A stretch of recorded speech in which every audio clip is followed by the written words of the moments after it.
یک سوال از کسرا هست همین سوال دبرویم یعنی موافقت از موافقت 4 سوال هست 4 شکل هست و آنها رو با کسراها باید موافقت کنیم خیلی که میبینین در طرف چپ 4 شکل دایره هست قسم برآمدگی و در طرف راست همچون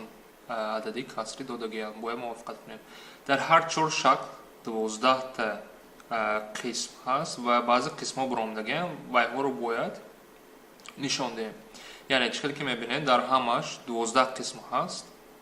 این رو در مخرج میمونه چند قسم دیگه در مخرج و قسم هایی که ما باید اشاره کنیم برآمدگی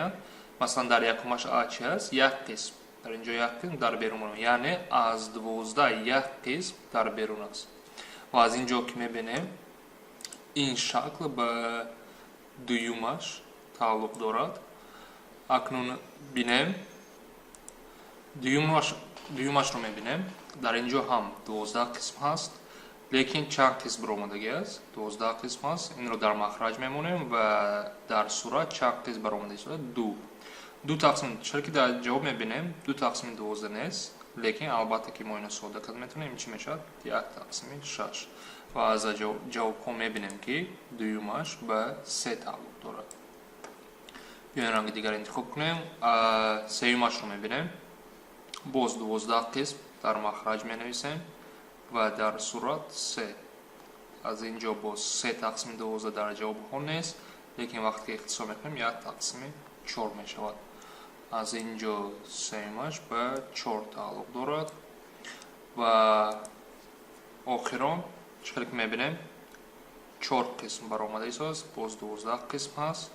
و 4 قسم در بیرون است در جواب ها 4 تقسیم 12 نیست البته که اختصار شده 1 تقسیم 3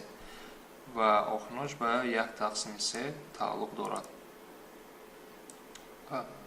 چقدر که میبینیم 1 تقسیم 3 می شود و در جواب ها اگر اشاره کنیم از اینجا چی می شود A به 2 تعلق دارد B به 3 C به 4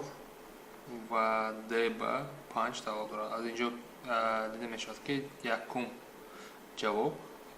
موافق در اینجا نیست زیادتی می باشد